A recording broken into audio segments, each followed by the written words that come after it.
Alléluia, alléluia. C'est le pasteur Serge Brun. Tu peux te poser la question suivante. Et beaucoup se posent la question suivante. Pourquoi Jésus n'est pas encore venu? Ça fait plus de 2000 ans qu'on dit que Jésus revient. Jésus revient. Jésus revient. Je vais t'expliquer de la manière que j'ai eu à cœur de t'expliquer. Suivant une propre méditation personnelle.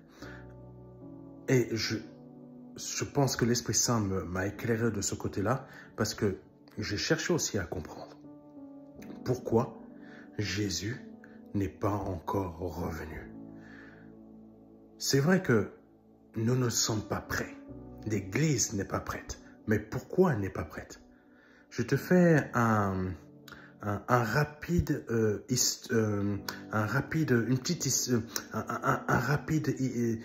histoire, pardonne-moi, je suis en train de bugger, une rapide histoire de notre période historique.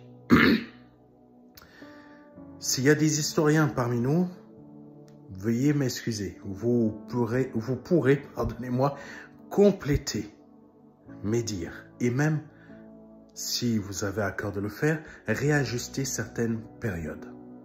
Certaines parties périodiques. Voilà. Il faut savoir que quand le Seigneur a fait descendre l'onction, a fait descendre le Saint-Esprit dans la chambre haute, c'était le début d'un changement puissant de notre histoire. Il y a eu un changement puissant de notre histoire et le monde a découvert quelque chose de nouveau et de puissant qu'ils n'ont jamais vu. La parole de Dieu a été puissamment combattue en Israël, source normalement de l'Évangile. La Grèce, la Rome antique. Parce que tous ces territoires avaient leurs faux dieux et un Dieu capable de faire des prodiges et des miracles. Athènes a été incapable de le faire. Zeus était incapable de le faire. Parce qu'il faut comprendre que dans la Grèce, toutes ces histoires de Zeus, d'Athènes, tout ça, c'était par rapport à, par exemple, tu produis du vin, tu vas dire c'est le dieu du vin. Voilà, tu vois. Il y a des éclairs, c'est le dieu de Zeus. Voilà, tu vois. Toutes ces histoires, ça c'était la science grecque. Les Romains, c'était encore autre chose, encore un autre délire, mais très puissant aussi dans le mal. C'était quoi? Saturne, sacrifice, il faut sacrifier ça, faire ci, les dieux romains, Saturne, Mars, tout cela. En fait, chaque dieu grec avait leur équivalence chez les Romains. Seuls les Juifs avaient un dieu différent, qui était vivant. Il n'y en avait pas 50, il n'y en avait pas 10, il n'y en avait pas 12, il n'y avait pas 50 000, il n'y avait pas, etc., etc. Il n'y en avait qu'un seul qui était vivant. Et c'était de ce Dieu que provenait et qu'est provenu l'évangile, la puissance qui réveille les cœurs. Mais ce n'était pas encore possible de venir chercher le peuple parce que Jésus, le Père, avait prévu autre chose. Il fallait que ce soit toute la terre entière et toute la terre entière qui soit sauvée. En fait, il y a le quota n'est pas rempli, si vous permettez que je m'exprime ainsi. Pas genre dire qu'il y a un nombre limite, non, c'est pas ça. Mais ça, j'utilise simplement des mots pour essayer de vous faire comprendre. Tout n'est, le nombre de personnes à sauver n'est pas encore rempli. Vous comprenez? Chaque naissance, dans chaque naissance, toutes les naissances sur cette terre ont déjà une destinée. Ça veut dire aussi que Dieu sait déjà qui va l'accepter et qui ne va pas l'accepter. C'est une réalité. Passons cette partie. La parole, l'évangile a atteint, a même changé des pharisiens, a même atteint la Grèce, a même atteint tous les pays alentours de la Grèce, Rome, même l'Italie.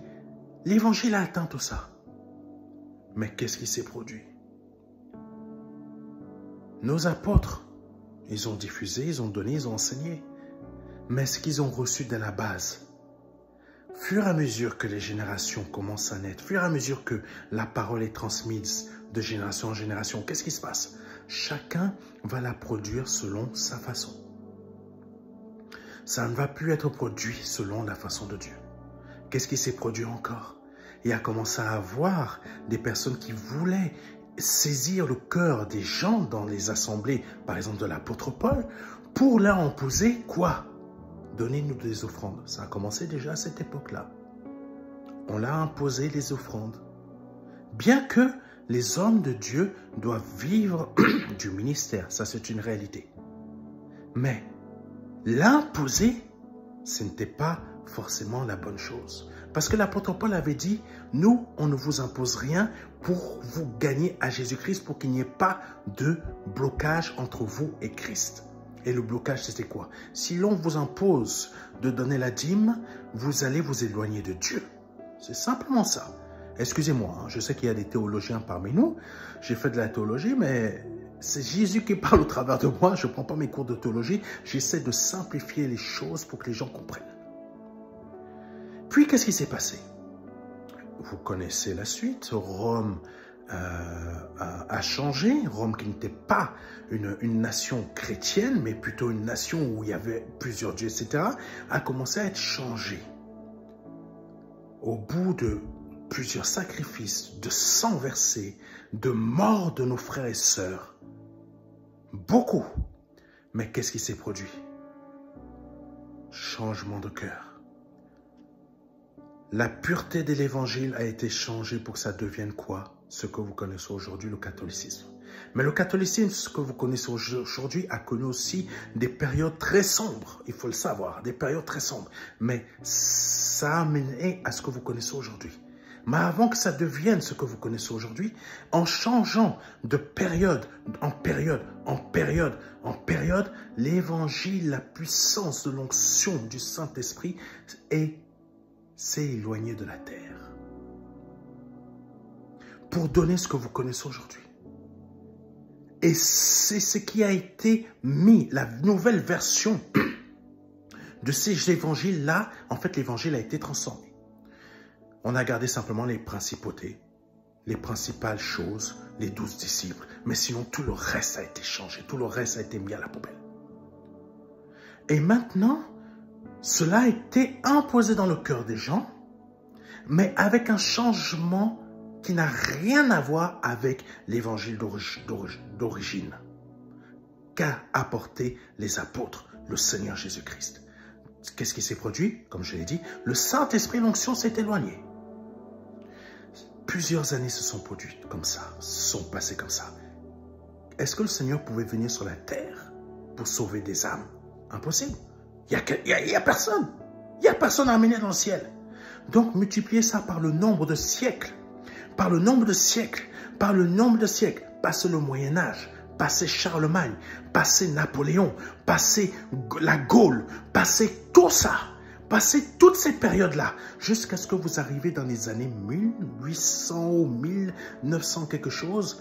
Bon, il y a eu Luther, hein, il faut le comprendre, où il y a eu Romain, il a découvert Romain, il y a eu le protestant, il y a eu la guerre entre les catholiques et les protestants, et il y a eu plein de choses. Il y a eu un territoire ici qui a été, en France, qui a été détruit, rasé par le catholicisme, parce que tout simplement ce territoire était un peu, commençait un peu à se réveiller, je ne sais pas.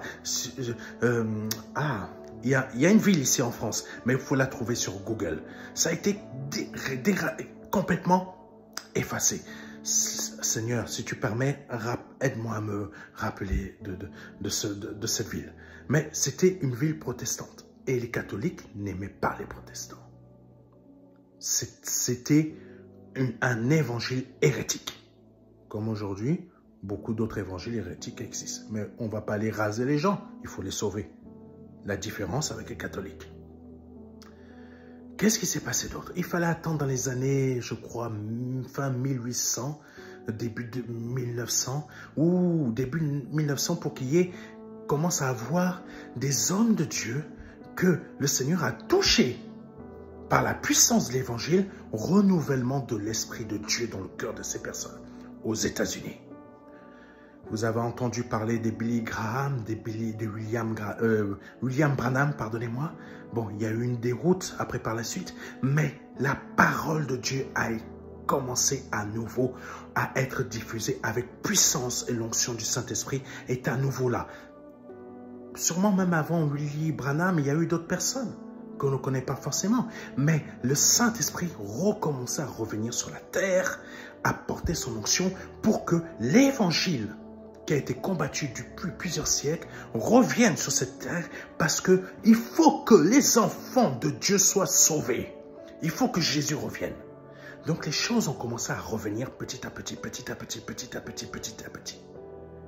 Comme toujours, il y a eu des déroutes, etc. Mais l'évangile commençait à revenir.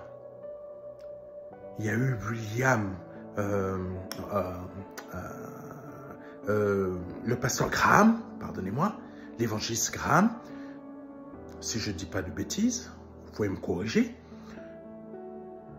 L'onction était toujours là.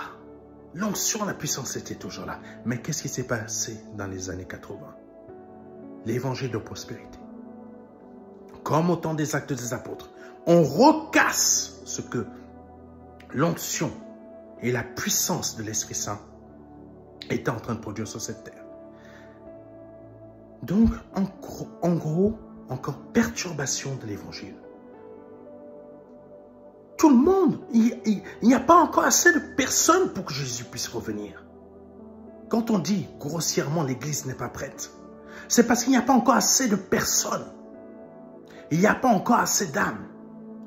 Les années 80, les années 90, je parle des années 1900, on arrive aux années 2000, et là, 2010 et 2020, 2025, nous sommes dans cet évangile de prospérité qui a commencé dans les années 70 ou 80. Cet évangile qui encore est en train de perturber l'évangile source. Et aujourd'hui, Jésus, l'onction du Saint-Esprit, par l'onction du Saint-Esprit et l'Esprit Saint lui-même, lève des gens comme moi. Lève des personnes comme moi. Je ne suis pas le seul. Il y en a plein que vous n'entendez pas. Mais parce que le Seigneur brusque les choses. Quand vous m'entendez parler, c'est Jésus qui parle au travers de moi par son Esprit Saint. Parce qu'il veut brusquer votre cœur, parce que votre cœur a été endormi pendant des années. Il veut brusquer votre cœur, parce que votre cœur s'est laissé emporter par des évangiles de prospérité et par d'autres choses de ce monde. Il faut que le ciel soit rempli. Et tant que le ciel n'est pas rempli, il va toujours y avoir quoi? Une génération qui passe. Dieu va laisser la génération passer. Il va voir avec l'autre génération. Si l'autre génération est prête à recevoir son cœur. C'est pour ça qu'il y a des gens comme moi que l'Esprit Saint investit avec puissance pour changer votre cœur, pour vous parler de manière directe, non pour vous caresser le poil, pour que vous puissiez changer. J'espère que tu peux comprendre pourquoi maintenant Jésus n'est pas encore revenu. Si tu acceptes tout ce que je viens de te dire, et que tu acceptes de pouvoir changer, écoute les messages que je te donne pour rentrer dans la sanctification et que tu transmets ce message petit à petit à d'autres personnes qui le transmettent encore à d'autres personnes, qui transmettent encore à d'autres personnes pour que les cœurs changent véritablement, ça s'appelle quoi? L'évangélisation. Ça s'appelle l'évangile. Et ça, c'est le vrai, celui qui vient de Jésus. Le monde sera changé et là, notre Seigneur pourra sûrement peut-être revenir si nous restons constants. Que Dieu vous bénisse. C'était le pasteur Serge Brun.